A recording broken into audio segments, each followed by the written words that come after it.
If you had a public school education like I did, you probably had to read William Golding's classic novel Lord of the Flies, or at least you glanced over the spark notes and pretended to read it.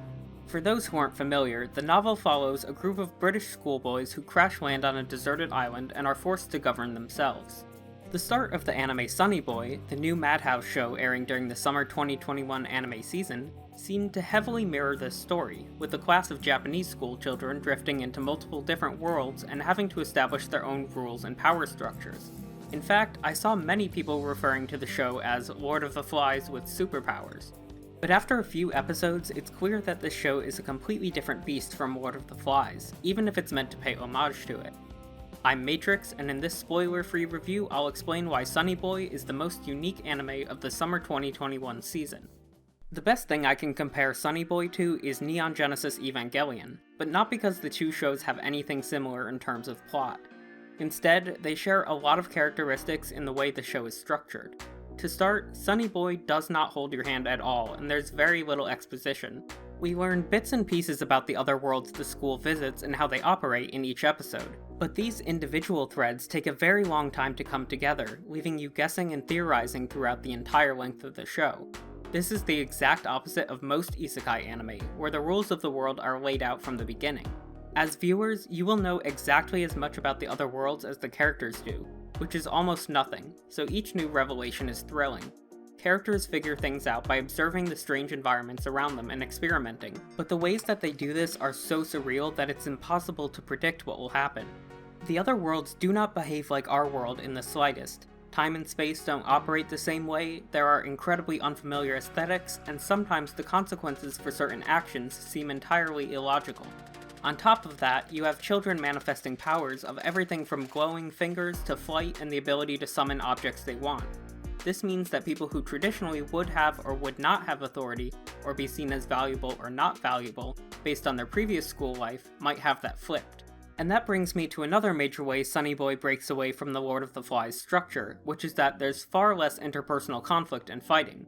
There's very little action in the show, and most of the development comes through fascinating dialogue and dazzling visuals of the different worlds.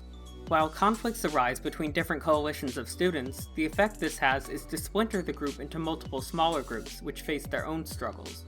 The show takes advantage of this by having different episodes focus on different groups of students. There is a core set that we follow most often, but individual students get episodes that center around them, taking deep dives into their personalities and motivations. Sonny Boy, much like Evangelion, has episodic challenges. Each episode introduces some new unique element that the students must adapt to and/or overcome, and it usually appears to be completely foreign compared to anything that came before it. The show plays around with time a lot, moving forward and backward without ever being especially clear about when it's happening. There were plenty of times where I had to double check to make sure I didn't skip an episode because things don't necessarily move forward in a linear manner. Because of this, I think it's better to view Sonny Boy as more of an experience than a story on your first watch. You could take most of the individual episodes and say they were one-shot art projects, and it would probably be believable, because the ties between episodes can be so minor, especially after the first few episodes. I'm pretty sure it will take multiple rewatches to truly see how everything connects, and to get all of the literary allusions and metaphors that are being presented. For this reason, I think Sonny Boy is not for everyone. I can see how some people might find the abstract, surreal atmosphere of the show to be pretentious or annoying, especially when there are large stretches of time where we don't receive any information that advances the plot. That's a perfectly valid opinion, but personally I love how strange the show is compared to every other anime that's airing this season. I want to briefly touch on the aesthetics of Sonny Boy, which I've already mentioned a bit. The main art style is very reminiscent of 90s anime, which is another way it stands out from the crowd. But as the characters come into contact with other worlds, they see things with vastly different color palettes and completely different art styles, ranging from video game-like backgrounds to structures reminiscent of MC Escher and strange voids that defy comprehension.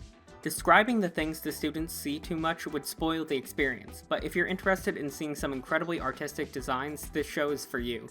Madhouse also does an incredible job with the camera perspective, taking all kinds of unique angles.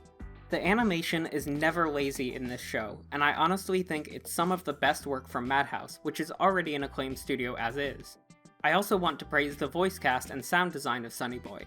The show has very little music in it, which is quite unusual for a modern anime.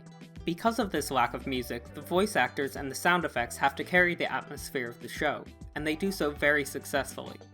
One of the main characters is played by Aoi Yuki, one of my favorite voice actresses, known for roles like Madoka and Tanya Deguracha. There's also Kenjiro Suda, who has a staggering amount of roles including Seto Kaiba and Kai Chisaki.